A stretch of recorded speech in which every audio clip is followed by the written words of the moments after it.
নমস্কার বন্ধুরা, Shampa's kitchen with ভুরিভোজে আপনাদের সবাইকে স্বাগত। আমি আজ মুরির মোয়া রেসিপি আপনাদের কাছে শেয়ার করব। এটা বানানো খুবই সহজ, মাত্র 3টে উপকরণ দিয়েই আপনারা ঝটপট এটা বাড়িতে বানিয়ে ফেলতে পারবেন। সামনেই জন্মাষ্টমী, আপনারা এইভাবে বানিয়ে আপনাদের বাড়ির গোপাল ঠাকুরকেও নিবেদন করতে পারেন। এছাড়া আপনারা এমনিও বাড়িতে বানিয়ে রাখতে পারেন।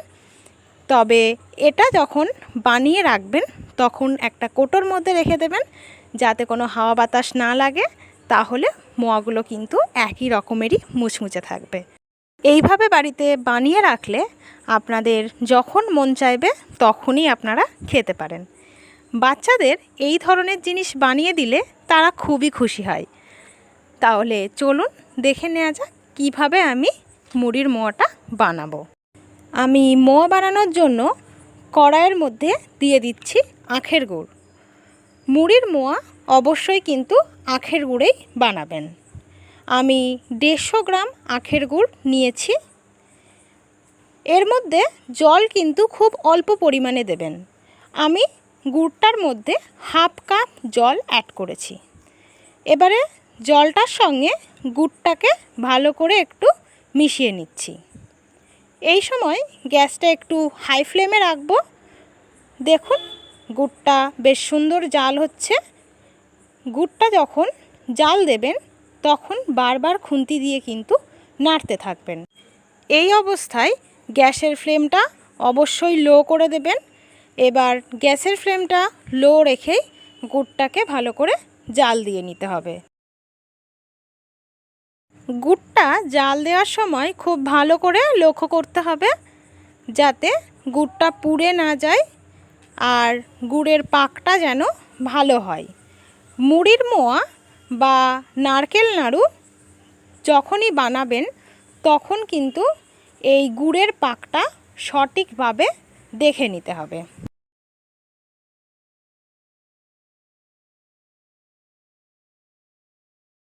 দেখুন গুড়টা কিন্তু এবার আমার ভালো করে জাল দেওয়া হয়ে গেছে, পাকটাও ঠিকঠাক হয়ে গেছে।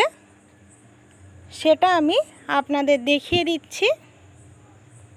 আমি খুন্তির ডগায় একটু গুড় তুলে নিচ্ছি।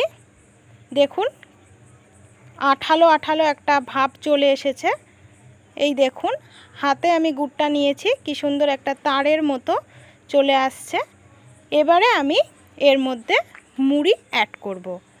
আমি 100 গ্রাম মুড়ি অ্যাড করছি, তবে সম্পূর্ণ মুড়িটা আমি একবারে দিয়ে দিচ্ছি না। আমি অল্প অল্প করে মুড়ি দিয়ে মুড়িটাকে গুড়ের সঙ্গে ভালো করে মিশিয়ে নিচ্ছি। আমি আবারও এর মধ্যে কিছুটা পরিমাণ মুড়ি অ্যাড করলাম। আবার আমি ভালো করে গুড়ের সঙ্গে মুড়িটাকে মিশিয়ে নিচ্ছি। সমস্ত মুড়িটাই আমার গুড়ের সঙ্গে ভালো করে মিশিয়ে নেওয়া হয়ে গেছে। এবারে আমি এর মধ্যে অ্যাড করছি অল্প কিছুটা পরিমাণে গোলমরিচ গুঁড়ো। গোলমরিচ গুঁড়ো দিয়ে ভালো করে মুড়ির মোয়ার সঙ্গে মিশিয়ে নিয়েছি। এবারে মুড়ির মোয়াগুলো বানিয়ে নেব। আমি এইভাবে কিছুটা করে তুলে নিয়ে হাত দিয়ে আস্তে আস্তে চেপে চেপে মুড়ির মোয়াগুলো বানিয়ে নিচ্ছি। গরম থাকা অবস্থাতেই কিন্তু মুড়ির মোয়া বানিয়ে নিতে হবে। ঠান্ডা হয়ে গেলে তখন কিন্তু মোয়াগুলো ভালো তৈরি হবে না। দেখুন আমার একটা বানিয়ে নেওয়া হয়ে গেছে। এরকমভাবে আমি আরও একটা আপনাদের বানিয়ে দেখিয়ে দিচ্ছি।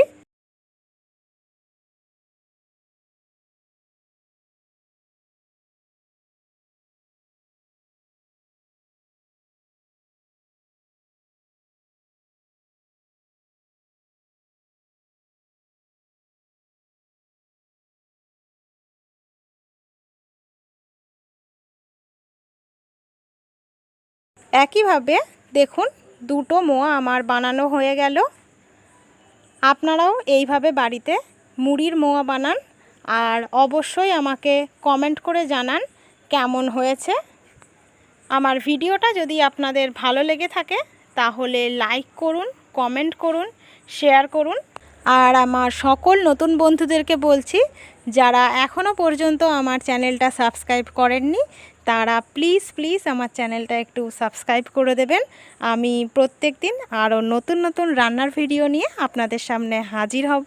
সবাই ভালো থাকবেন, সুস্থ থাকবেন। নমস্কার।